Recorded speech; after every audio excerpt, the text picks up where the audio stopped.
Aquelas Duas, com Isabela Sais e Cora Ronay. Alô, alô, queridos ouvintes, muito bom dia, boa tarde, boa noite. Começando mais uma edição do Aquelas Duas Podcast comigo, Isabela Sais, e com minha amada Cora Ronay. Corinha, sei que a semana foi difícil, sei que a semana enfim, proporcionou coisas muito tristes, né? Um acontecimento muito triste. Sei que nosso Tobias não está mais aqui com a gente se falou durante a semana. Quero saber como é que você tá, quero te dar um abraço virtual, porque infelizmente não posso te dar esse abraço pessoalmente, porque minha vontade era te dar um abraço, carregar você no colo e te fazer carinho. E quero que você conte, enfim, como é que você tá superando, e como é que tem sido esses dias para você. Bom dia, boa tarde, boa noite. Meu bem, pois é, foi boa tarde, gente, boa noite, bom dia, whatever. Foi um golpe horroroso, e eu acho que foi pior exatamente por isso, sabe? Por não poder abraçar ninguém, por estar longe de todo mundo, né? Eu tive a sorte de ter veterinários maravilhosos, eu vou ser eternamente grata à doutora Bianca e ao doutor Renato lá da The Cat from Ipanema, e eles me deram todo o apoio possível, mas é aquele negócio, ninguém vai se abraçar. E é horrível, eu sabia que eu ia ter que tomar essa decisão, mas nunca é fácil, aliás, é sempre muito difícil.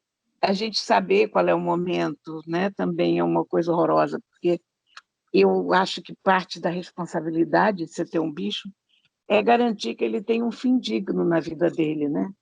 Sim. Eu não queria ver o Tobias completamente destituído da dignidade dele e sofrendo muito e tal. Então, teve um momento em que ele parou de se alimentar e ele estava com dificuldade de respiração ali, e eu não quis prolongar já, além daquilo, sabe? Mas é horrível, e eu te confesso que eu estou muito abalada com isso ainda. Volta e meia, começo a chorar. Estou aqui sentada trabalhando e as lágrimas caindo, enfim. Os gatos, coitados, eles sentiram muito, sabe? A rotina deles está inteiramente mexida, eles estão circunspectos. E de madrugada, no dia que o Tobias morreu, o Fonseca ficou miando na sala, coitado, porque ele era o melhor amigo do Tobias, né? Ai, meu Deus. Então eu fui lá, peguei ele lá na sala, trouxe para o quarto, fiz carinho. Daqui a pouco ele estava lá na sala de novo, miando. A gente fica com o coração partido, né? Porque Sim. você convive com eles aí, né? Eram 8, né, Corinha? Com o Tobias eram 8, né? Pois é. Então, assim, já é uma galera que se conhece há muito tempo e que já sabe a mania de um, né?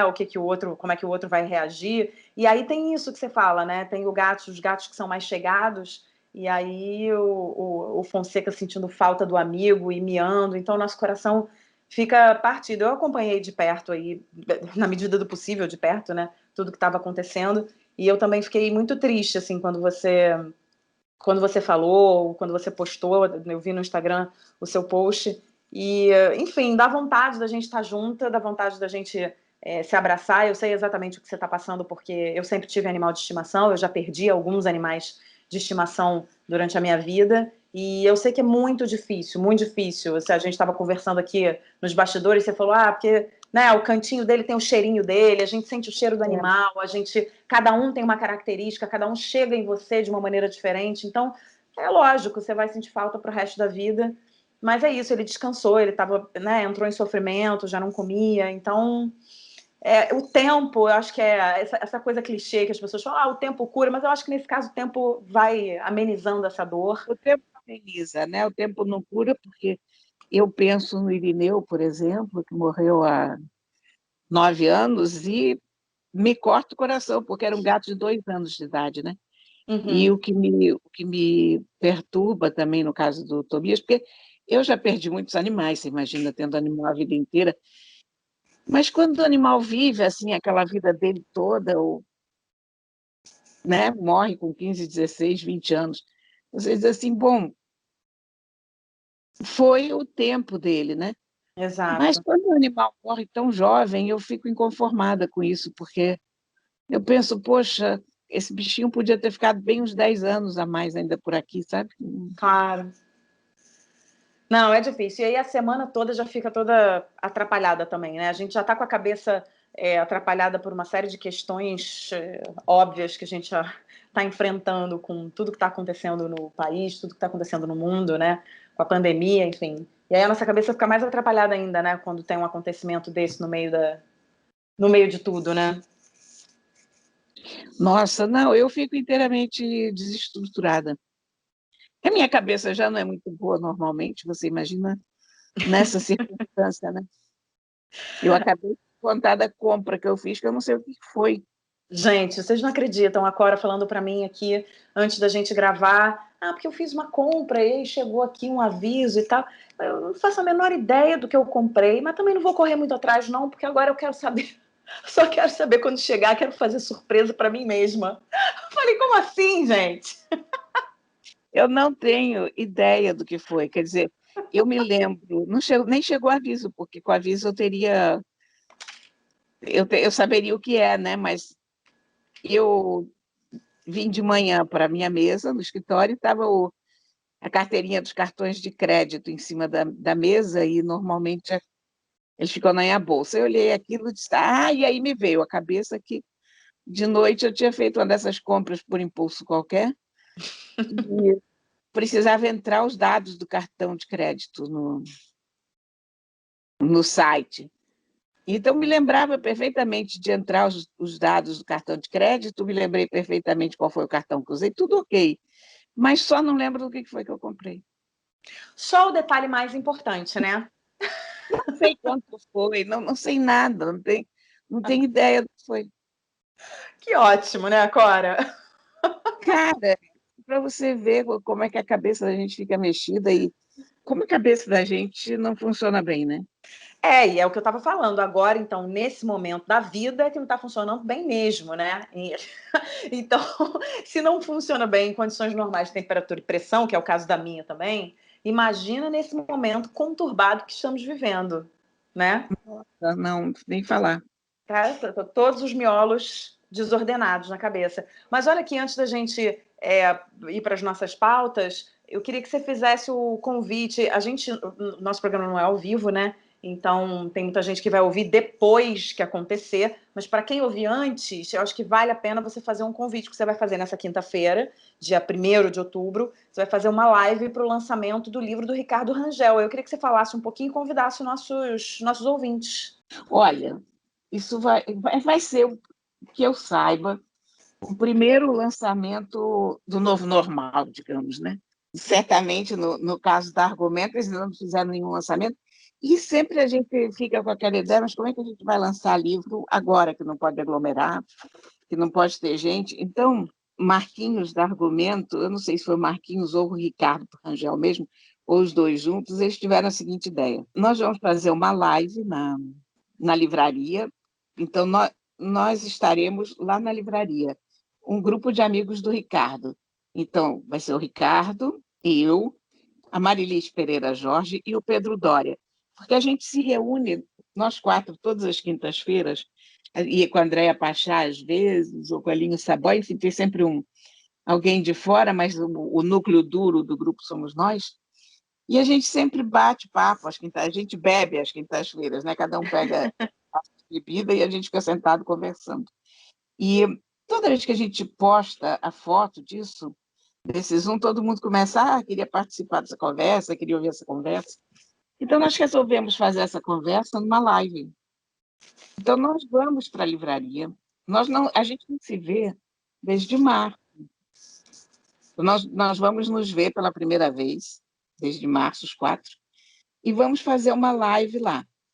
E essa live vai ser transmitida da livraria. Nós vamos, claro, estar mantendo, não vamos estar um em cima do outro, vamos estar mantendo uma distância prudente um do outro, e aí vamos fazer a live. E quem comprar o livro durante a live, porque você vai poder entrar em contato com a livraria por WhatsApp ou pela internet, de modo geral, então, quem comprar o livro durante a live e até sexta-feira de manhã, vai receber o livro autografado.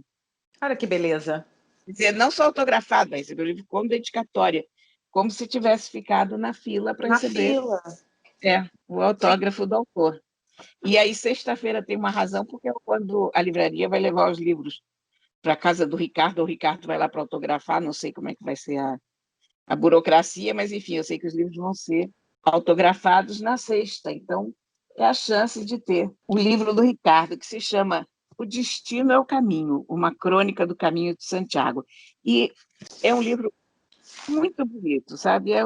São memórias da viagem dele pelo Caminho de Santiago, um pouco de diário, um pouco de memórias, e é divertido porque ele fala muito do caminho em si, ele fala das pessoas que ele foi encontrando ao longo do caminho, e, ao mesmo tempo, ele pensa em várias coisas e fala sobre várias coisas diferentes, sei lá, de vinho, a Uhum. história, aquela coisa normal que você está andando por um lugar e a tua cabeça vai pensando em várias coisas que aquele lugar te traz à mente. Então, o livro está muito bonito. Eu escrevi a orelha do livro, e é um livro das edições de janeiro. Então, vai ser isso. E você sabe que eu estou pondo fé nesse lançamento, porque eu estou achando que tem uma coisa muito bacana nesse lançamento, que é o fato de poder abrir para pessoas de fora do Rio. Claro, exatamente. É isso. A gente falou sobre isso num programa passado, sobre peças de teatro, né? A gente estava falando sobre essa transmissão. Você abre para outras pessoas que não estão necessariamente no Rio de Janeiro, que não estejam necessariamente no Rio de Janeiro. Então você amplia o seu público, né? Muito, é uma coisa muito divertida isso. Eu acho É. que eu prefiro, eu não vou ser cínica e dizer que eu prefiro isso a um lançamento tradicional, porque eu adoro aquela muvuca de livraria. É um dos programas que eu gosto de fazer, é lançamento de livro. Claro. Mas eu achei bacana e acho que, como a gente volta e meia conversa sobre as coisas que mudaram com a pandemia e que vão ter um jeito novo de ser, eu acho que esse tipo de lançamento não vai acabar, não, sabia? Tomara que não acabe. Porque, inclusive, em Portugal, o lançamento de livro, eu fui a alguns lançamentos lá, é uma palestra sobre o livro. Uhum. É diferente do nosso. Quer dizer, acho que tem lançamentos lá também sem palestra, mas acho que eu fui, tinha sempre uma conversa com o autor sobre aquele livro. E a gente Uhum. assiste a palestra e depois a gente parte para os comes e bebes e para a fila e tal. E eu acho que essa parte da palestra pode ser muito interessante, porque é uma forma das pessoas que não foram à livraria terem contato com o autor, conhecerem o autor, saberem qual é a relação dele com o livro, que levou ele a fazer aquele livro, enfim. Uhum. Acho bacana a ideia, sabe? Eu gosto. Enfim, eu tô pondo fé nesse lançamento, estou gostando muito da ideia. Não, boto muita fé também. Bom, para quem está ouvindo o programa assim fresquinho, logo na quinta-feira ou na quarta-feira à noite, dá tempo. Que horas vai ser a live, Corinha? 8 horas. A live é às 8 horas da noite e vai ser facílima de encontrar, porque ela vai estar na minha página, na página do Ricardo, na página da Marilise, na página do Pedro Doria no Facebook, vai estar na página da Livraria Argumento, vai estar no canal de YouTube da Livraria Argumento.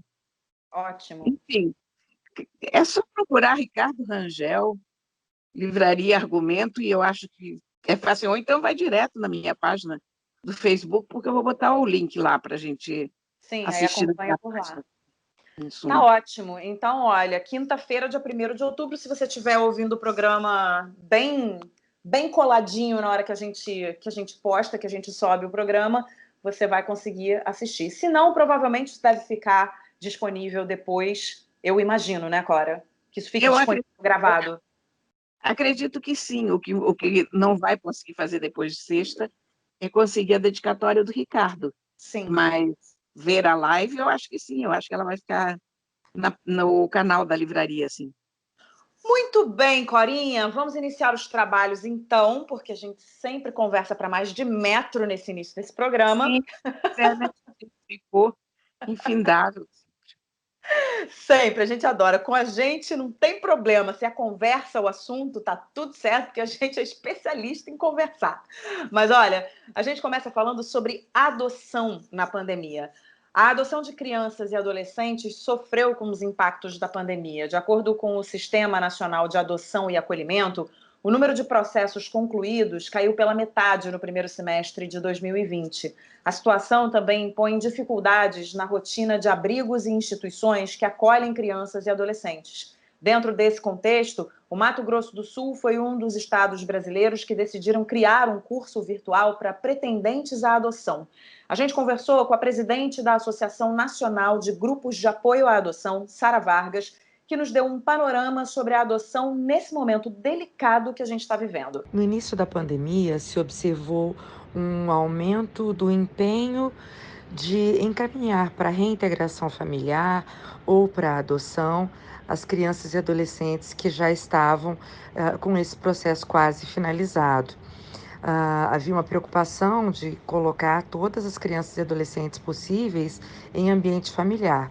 Contudo, depois que essa fase de isolamento continuou e os fóruns permaneceram fechados, a gente observou que houve uma queda significativa. Então, se comparando as adoções que aconteceram no início, né, nesse período aqui, em 2020 e em 2019, esse ano nós tivemos metade das adoções se comparado ao ano passado. Então, houve uma diminuição considerável. A presidente da associação também contou como é o processo de adoção e quanto tempo ele pode demorar. A adoção nem sempre ela demora para acontecer. As famílias precisam esperar um pouco mais quando desejam adotar uma criança menor de 5 anos, sozinha, sem irmãos, saudável. Então, realmente, esse perfil ele é mais demorado. Mas quando as famílias se abrem para adotar grupos de irmãos, crianças com mais de 8, 9 anos, ou mesmo aceitam crianças e adolescentes maiores ou com questões de saúde, muitas vezes do dia em que a família entra com o processo de habilitação até o dia em que a criança chega, não vai nem 9 meses, que seria o período normal para uma gestação natural, né? A família precisa procurar a vara da infância e da juventude da sua cidade para se habilitar, entrar com um processo de habilitação para adoção. Depois eles vão passar por um processo de estudo psicossocial e por um curso preparatório. Estando o relatório psicossocial ok, isso é encaminhado para o Ministério Público e para o juiz que vai dar a sentença de habilitação para adoção. Então, essa pessoa, esse casal, é colocado no Sistema Nacional de Adoção e aí começa, então, essa espera pela criança ou pelas crianças ou adolescentes que eles desejam adotar. Esse cruzamento de dados entre o perfil que o postulante deseja e o perfil da criança ou do adolescente disponível para adoção é feito pelo Sistema Nacional de Adoção. Além disso, Sara explicou como funciona a busca ativa da associação dentro do processo adotivo. A busca ativa da ANGAD é um trabalho em rede dos grupos de apoio à adoção com os tribunais de justiça, Ministério Público, algumas pessoas da rede de acolhimento, onde nós procuramos famílias já habilitadas para adoção para crianças e adolescentes reais que estão fora do perfil preferencial, ou seja, aqueles que nós já mencionamos, né? Os grupos de irmãos, crianças com doenças ou crianças e adolescentes maiores com mais de 8, 9 anos. A busca ativa durante o período da pandemia continua funcionando a pleno vapor e vários encontros, inclusive, entre famílias e crianças e adolescentes têm acontecido. Bom, a gente agradece imensamente os depoimentos da Sara Vargas.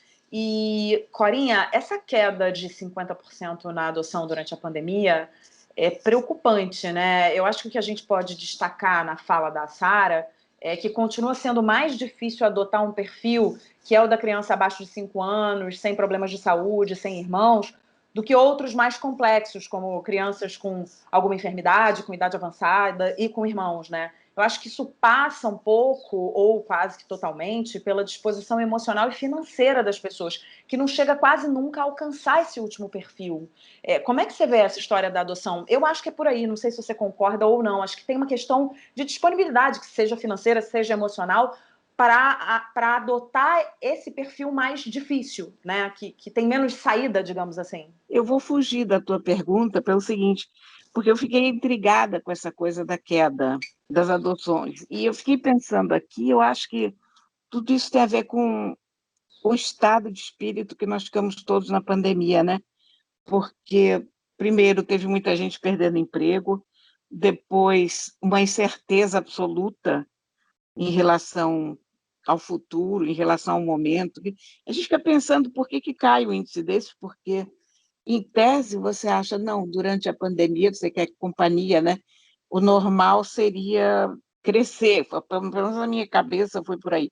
Depois eu pensei, não, é claro que o normal não é crescer, porque criou uma insegurança emocional em todos nós, essa pandemia, que é aí que você não vai adotar ninguém. Uhum.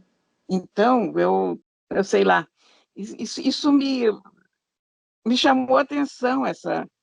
Agora, claro, a coisa do perfil adotado, eu acho que isso é um clássico, e, e eu acho que só de uns tempos para cá é que a gente começou a se dar conta disso e abrir um pouco mais a cabeça da gente para outros tipos de adoção, né? Eu acho que hoje as pessoas estão mais propensas a adotar crianças maiores e eventualmente adolescentes. Antigamente, realmente, acho que a maioria das pessoas só adotava bebês ou crianças muito jovens.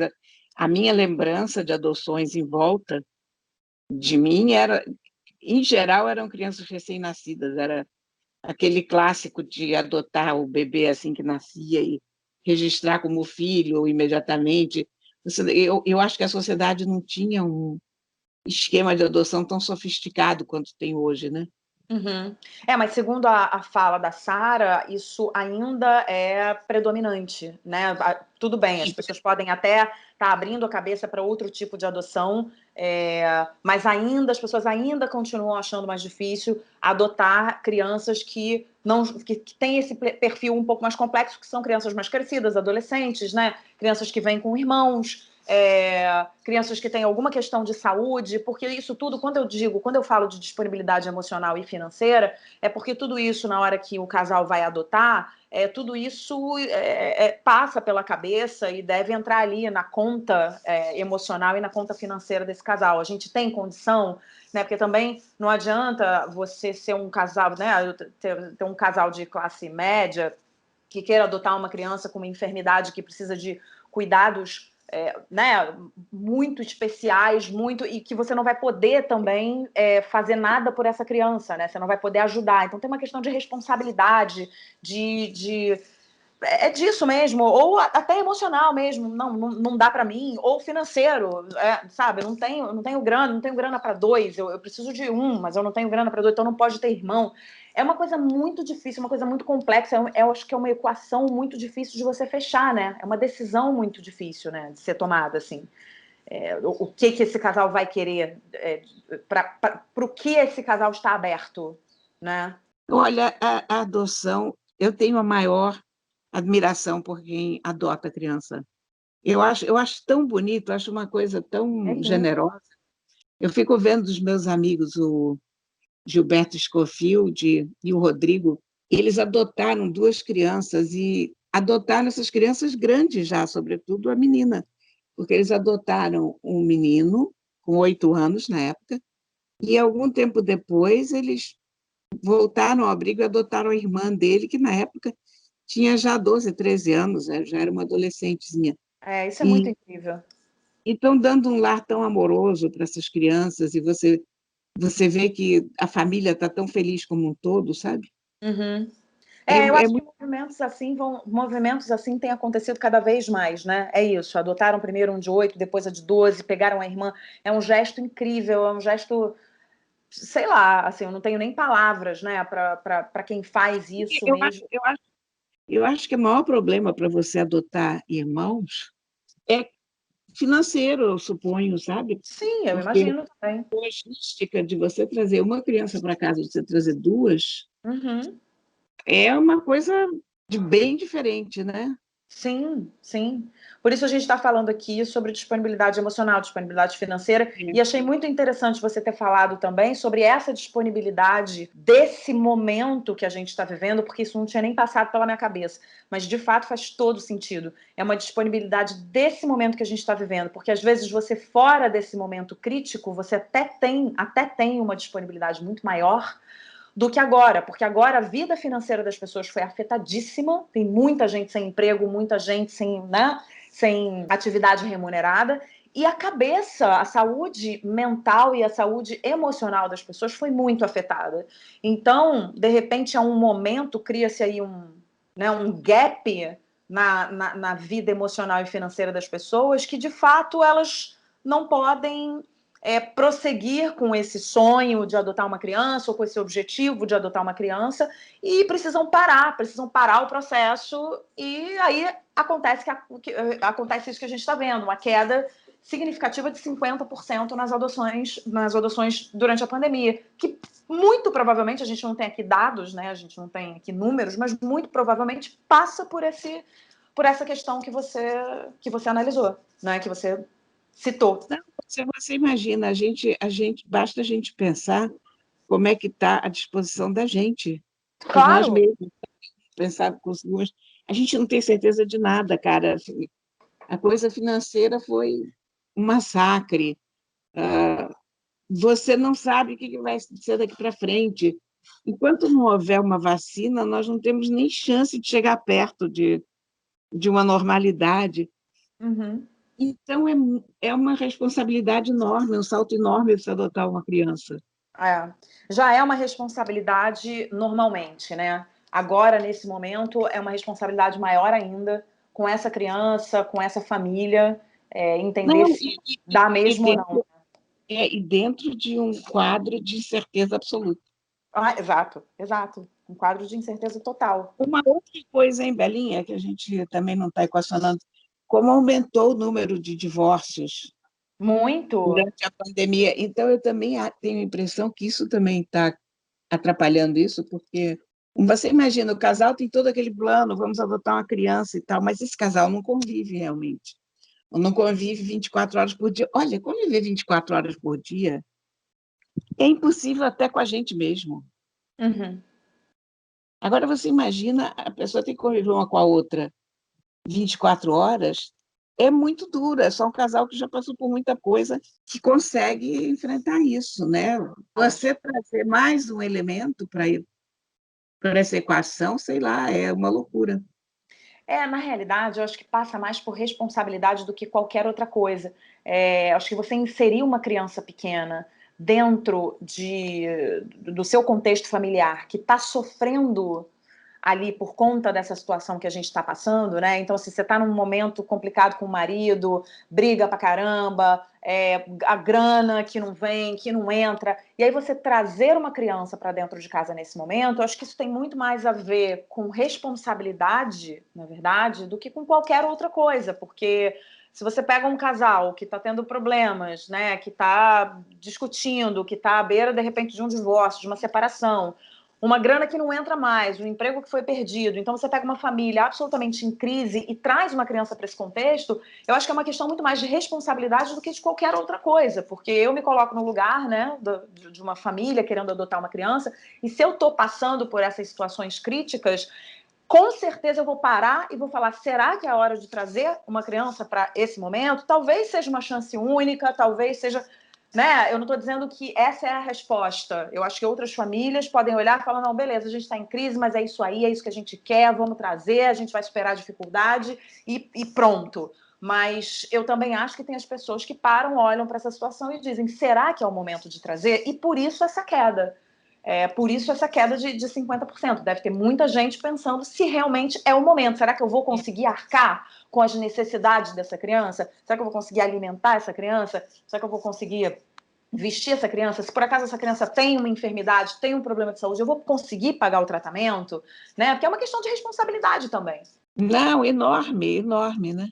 É difícil, muito difícil. A gente está passando por um momento complicado em todas as áreas, né? Você sabe que criança abandonada é uma coisa que me desestrutura Muito. Criança e bicho. inteiramente, né? Eu não tenho maturidade emocional para lidar com isso como um adulto, sabe? Eu fico inteiramente mal e Mas eu espero do fundo do coração que a situação vá melhorando e que as pessoas que, de repente, interromperam esse processo no meio do caminho, que retomem o processo, porque tem muita criança esperando uma família e principalmente essas crianças maiores que têm menos chance, porque ainda a procura ainda é maior pelo bebê, pela criança sem irmão, enfim, com aquele perfil que a gente descreveu aqui. Então, que bom que isso está mudando, que bom que você descreveu 2 amigos que adotaram exatamente o perfil que não é tão procurado, né? um final feliz, sabe? Porque Uhum. você vê essas crianças desabrochando, eu acompanho eles porque eles são meus amigos da vida real, mas eu acompanho o cotidiano deles Uhum. através do Facebook, e você vê o desabrochar dessas crianças, é uma coisa comovente, sensacional. Não, é muito legal. É muito legal. Bom, vamos mudar de assunto e a gente fala agora de uma retomada importante, que é a retomada do mercado de trabalho depois de 6 meses de isolamento.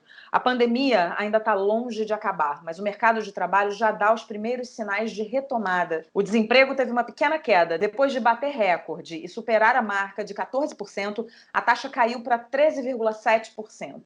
Entre o fim de agosto e o início de setembro, o mercado registrou 700 mil pessoas a menos procurando uma vaga.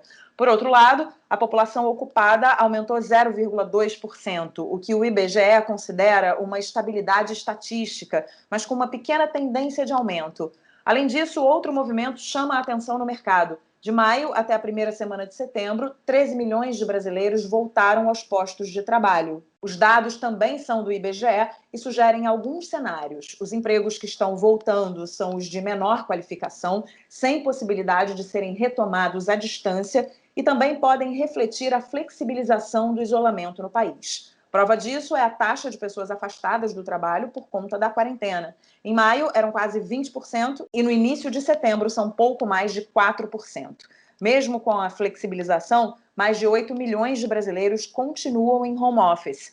O novo modelo, impensável em algumas empresas antes, já é rotineiro na vida de muita gente. E apesar das dificuldades em conciliar o emprego com a rotina da casa, a revista The Economist apontou que o trabalho remoto pode deixar as pessoas mais felizes. Segundo a Universidade de Princeton, o deslocamento é uma das tarefas mais desagradáveis que as pessoas tinham que enfrentar no dia a dia. Por esse olhar, trabalhar permanentemente de casa tem suas vantagens. Corinha, a gente conversou outro dia sobre essa questão da vida voltando aos poucos a acontecer, a flexibilização e outros assuntos. E o fato é que a gente está tendo que aprender a conviver com o vírus de maneira responsável, claro, com muito álcool gel, com máscara, uso de máscara, evitando aglomerações. Nem todo mundo está fazendo isso, mas enfim, cada um com a sua consciência. Mas a vida está acontecendo, né? Muita gente precisa sair para trabalhar, os que não têm o privilégio do home office, principalmente. As pessoas precisam ir a médicos para checar outras questões de saúde e por aí vai. Você acha que essa retomada lenta do trabalho tende a aumentar ou a gente corre o risco de parar tudo outra vez? Que eu acho que esse é o grande pesadelo, né, de todo mundo. Olha, Belinha, eu não sei, porque você vê que na Europa eles estão fechando de novo. Uhum. A gente nunca viveu uma coisa assim. Quer dizer, a humanidade viveu isso há 100 anos atrás, mas eu não sei quanto tempo, como é que... pior que eu li um livro inteiro sobre a pandemia, mas ele não... O livro, eu não me lembro dessa parte da retomada.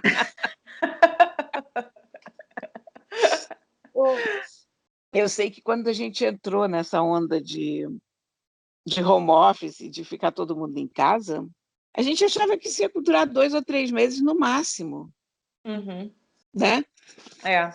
E aí, de repente, você vê que não, já foi meio ano. Sei lá, eu tenho a impressão que nós vamos passar ainda um tempo nesse vai e volta, sabe? Eu acho que algumas coisas mudaram, sim, definitivamente. E isso agora está o mundo inteiro parado, pensando como é que vai fazer. Porque, olha, Eu tenho um sobrinho, casado com a minha sobrinha, um sobrinho afim, como é que a gente diz? Um Mas, sobrinho enfim, postiço. um sobrinho postiço que mudou de emprego durante a pandemia. Quer dizer, ele estava num emprego e recebeu uma proposta melhor. Ele não viu as pessoas em pessoa, ele fez a entrevista pela internet, foi contratado, depois vieram os técnicos instalar o computador da empresa na casa dele e tal. E ele está muito contente no novo emprego, mas o novo emprego eu acho que ele nunca chegou a pisar. O novo emprego é dentro da casa dele, né? Através do computador. Eu não sei, Cora, assim, eu vendo tudo que está acontecendo aqui, e aí a gente está falando especificamente do Brasil, eu acredito que a retomada está acontecendo de maneiras completamente diferentes em cada estado do Brasil, mas eu acredito que, por isso que eu descrevi, a vida vai entrando, né, numa outra velocidade, você começa a ter que resolver questões, porque a vida continua, então você tem acontecimentos que fogem absolutamente do seu controle, aliás, tudo foge do nosso controle, mas você precisa resolver uma questão do seu filho, o seu filho precisa ir ao médico, você precisa, né? Então tem coisas que já estão voltando a acontecer, e eu acho que o trabalho ele está indo mais ou menos nesse mesmo caminho.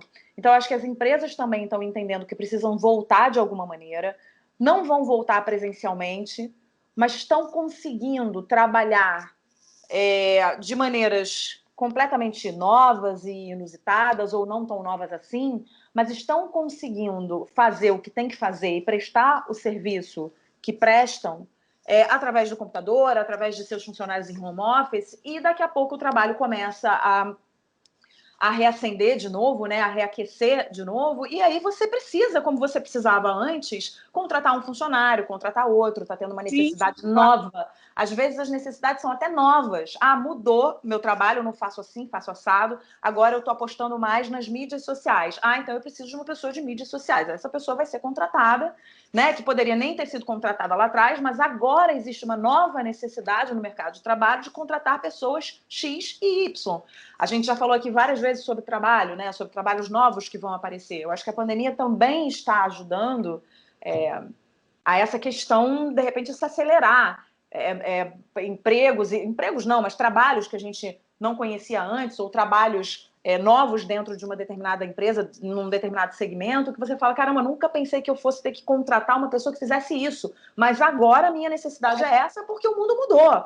Né? Então eu acho que esse mercado de trabalho ele está reaquecendo aos pouquinhos, e eu não sei se eu vejo muita volta, eu não vejo um desaquecimento, não, eu vejo um aquecimento gradual, porque é necessário, né?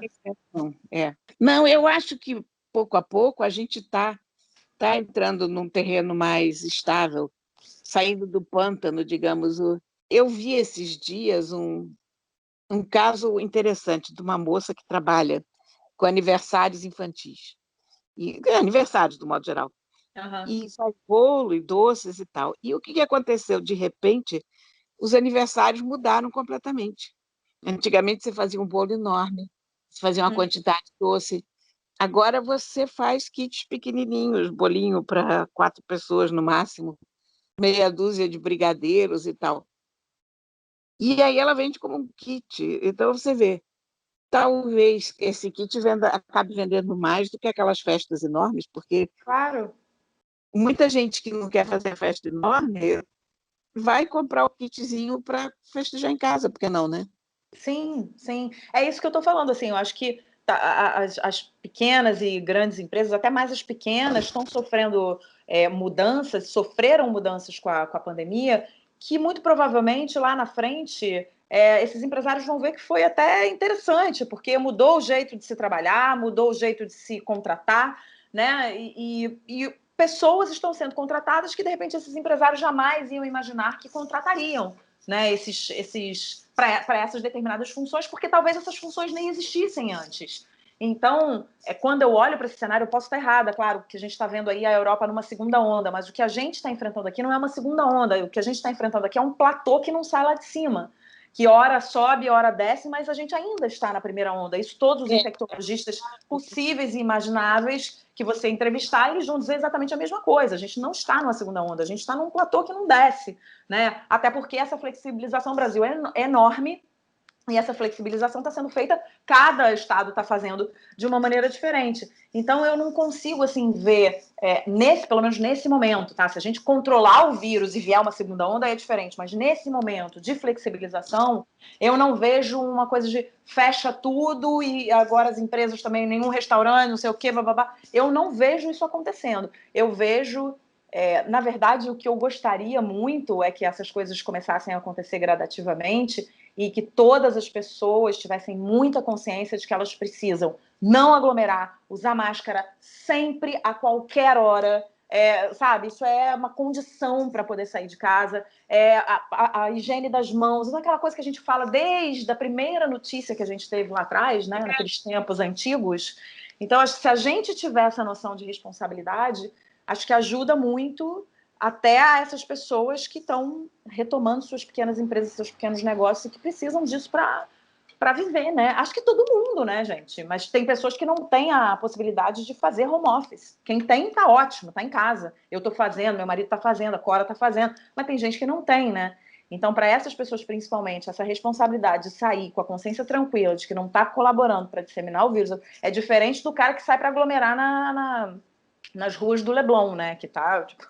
Gente, a treta carnaval, né? Eu no Leblon, só consigo pensar na treta das... Nossa senhora, que essa treta, eu vou te falar, dispensa comentários, prefiro nem comentar, Corinha. Não, é ridículo, todo mundo errado na história, mas eu acho que mais errada está a moça que jogou a garrafa, sinceramente. Porque Eu acho. eu acho que partiu para a violência, né? Corinha, tá tudo errado. Eu acho que a gente tem que fazer um programa especial, Treta do Leblon, porque, olha, é muita coisa para falar. Realmente, esse caso sei lá, eu prefiro passar para o próximo assunto. Vamos. Chega. Chega de treta. Olha, a gente vai para o nosso último assunto, que é um assunto maravilhoso, que eu tenho certeza que Corinha agora vai falar durante 3 horas sobre isso. A gente fala sobre os 100 anos da Clarice Lispector.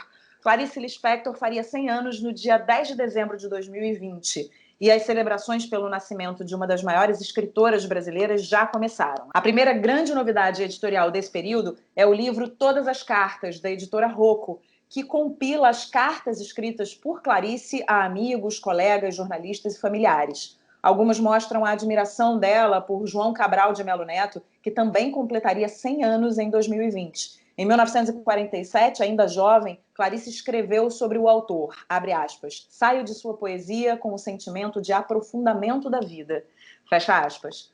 Em 1943, ela enviou uma cópia do seu livro de estreia, Perto do Coração Selvagem, a Mário de Andrade. Clarice ficou sem resposta e se contentou em pelo menos não ser criticada pelo autor. Na verdade, Andrade enviou uma carta de volta que nunca chegou à escritora. Ao longo da vida, Clarice foi romancista, cronista, tradutora e jornalista. Laços de Família, A Paixão Segundo o GH, Água Viva e A Hora da Estrela são algumas de suas principais obras. A Rocco ainda vai lançar os 4 últimos títulos da escritora em novas edições. A adaptação cinematográfica de A Paixão Segundo o GH, dirigida por Luiz Fernando Carvalho, ficou para 2021 por conta da pandemia.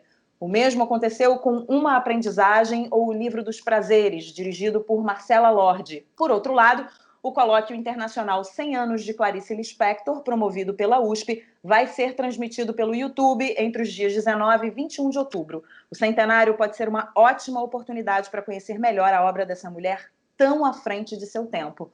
Corinha, essa é com você. Conta pra gente sobre a sua admiração pela Clarice Lispector, sobre esse centenário tão especial.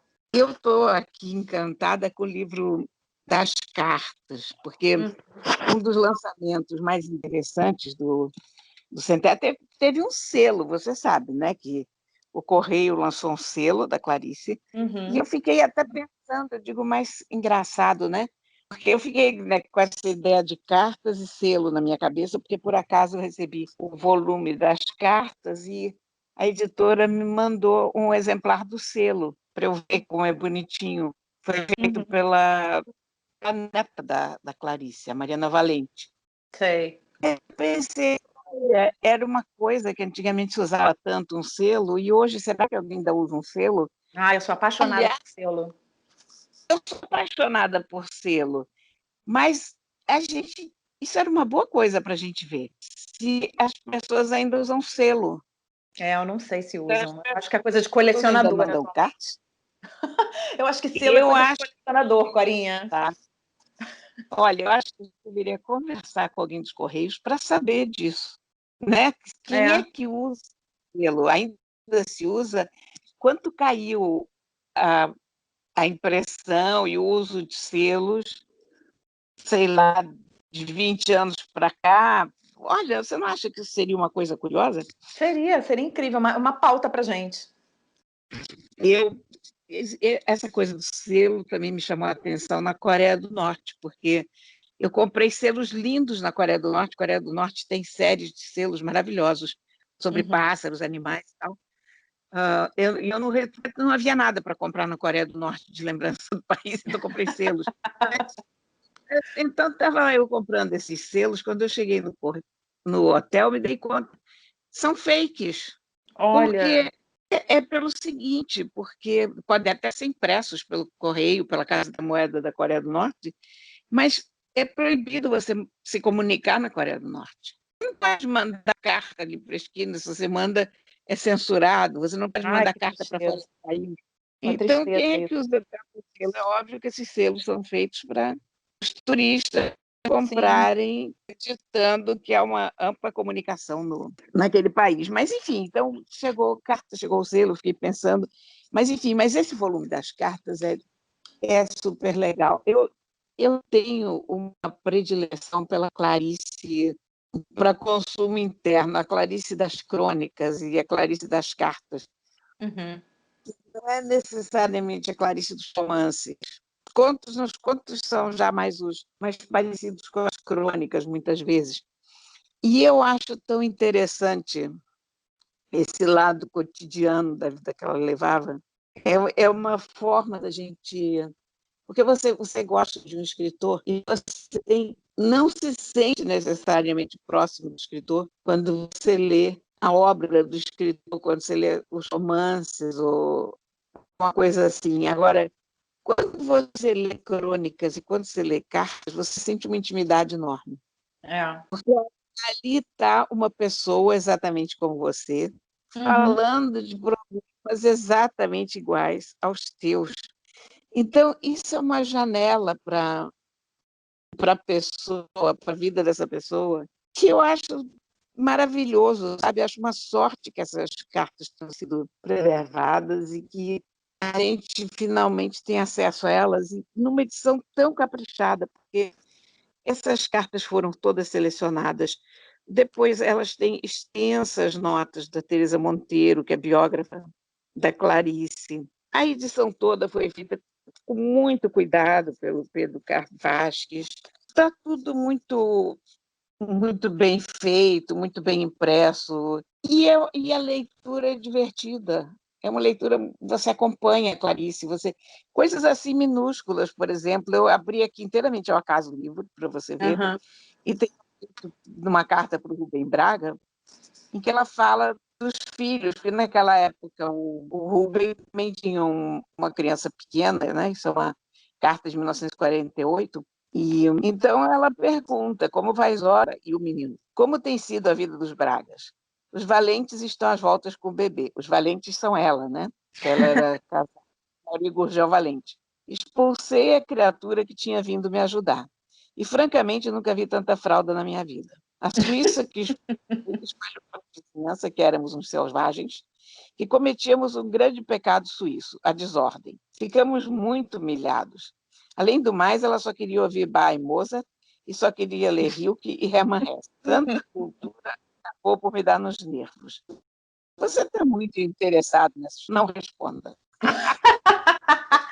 Não, é sensacional. Eu, assim como você, prefiro a Clarice, que a gente pode chegar mais perto, a Clarice da crônica, a Clarice da carta, do que a Clarice romancista. Eu prefiro 1000 vezes. Mas eu não sei se isso é se isso é uma tendência também, né? Porque é isso que você está falando. Quando você lê uma crônica, é como você, quando a gente lê a sua crônica, o seu artigo no jornal, né, a sua coluna no jornal, a gente se aproxima de você, porque é a Cora falando ali, não é a personagem que a Cora inventou, que pode ter muito da Cora, mas não é a Cora, não, né? Então, assim, essa coisa da Clarice sendo muito ela é muito boa, né? É um lado muito bom, assim, da obra dela. Muito, eu gosto muito, gosto demais. E esse livro das cartas, aí é engraçado, aí entra outra discussão, porque eu, por acaso, mencionei esse livro no Facebook, e aí o meu amigo Oren Perlin, ele diz que ele tem sempre um certo pudor em ler volumes de cartas, porque ele acha um certo voyeurismo, né? Você ler uma carta que, afinal, não foi dirigida a você. E eu acho que esse é um outro aspecto de volumes de cartas que a gente tem que, quer dizer, ninguém tem que fazer nada no mundo, mas que é divertido da gente discutir, porque será que a pessoa sabia que as suas cartas iam um dia ser lidas pelo mundo em geral, estariam abertas? Então, tem um lado de preservar a intimidade do autor, tem o outro lado de... A gente está... Poxa, é um material tão bom, tão bem escrito, e tem cartas dela para Rubem Braga, para Fernando Sabino. São os grandes personagens da época, né? Ela fala muito sobre literatura também. Então, poxa, why not, né? Exatamente. Mas... Tem essa discussão da privacidade da pessoa, que eu acho que é uma discussão até muito rica, a gente pode até pegar alguns exemplos disso, mas que é um presentaço para o leitor. Isso né? Tem vários escritores que tiveram parentes superzelosos, que queimaram toda a sua correspondência, queimaram os seus segredos. Acho que um dos casos mais a se lamentar mais é o do Richard Burton, o escritor inglês, e a mulher dele queimou todos os diários dele. Inacreditável, foi um massacre, porque ele tinha traduzido contos eróticos das Mil e Uma Noites e ela queimou tudo isso. Então, nós perdemos uma quantidade de material inacreditável ali. Então, o mundo mais perdeu esse zelo dos parentes aflitos do que ganhou, sabe? Eu acho que os parentes que se conformaram com o fato de que os seus parentes famosos conquistaram uma parte da humanidade, eles eram públicos de certa maneira, eu acho que essas pessoas agiram melhor e a humanidade saiu ganhando mais com eu também acho, com certeza. Entre botar fogo na obra da Clarice Lispector e publicar numa edição linda, maravilhosa, eu acho que é muito mais respeitoso que você publique, né, a obra do que você queimar absolutamente, não deixar nada. Isso são as cartas, né? Mas não sei se carta merece o nome de obra. Como é que a gente... Talvez não. Polêmico esse assunto, hein, Corinha? Polêmico, isso dá para a gente... dá para a gente fazer todo chamar psicólogo, chamar um psicanalista para saber, olha, por que a gente gosta tanto de ler cartas dos outros, né? Porque é íntimo, e a gente gosta de tudo que é íntimo. Acho que tudo que se aproxima da intimidade da pessoa, principalmente de uma pessoa que você, né, admira muito, vai te atrair muito mais. Muito mais. Então você pega um grande ídolo seu. Na hora que você vai ler uma carta desse seu ídolo para uma outra pessoa, se alguém falar, olha, tá aqui a carta, você quer ler? Você vai dizer, não, muito obrigada. Não, você vai falar, cara, claro que eu quero ler. A pessoa por quem eu tenho mais admiração na vida, ou uma das pessoas por quem eu tenho mais admiração na vida, por que eu não vou querer ler? Então, acho que isso tem a ver com a intimidade, né? E quando você junta o fato da pessoa que você admira ser um escritor, aí é a sopa no mel, porque as cartas são ótimas. São sempre cartas muito bem escritas. Então, você tem uma janelinha para a intimidade da pessoa super bem escrita. É uma conversa, é aquela pessoa conversando com os outros perto na tua frente, né?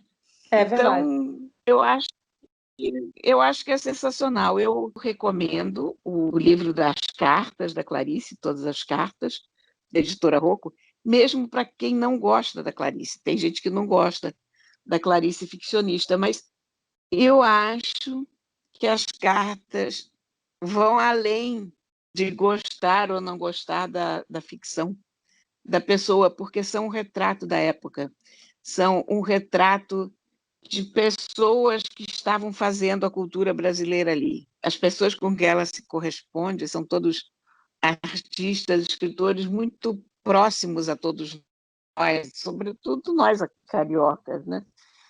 E você tem uma visão de um determinado momento de grande criatividade da cultura brasileira.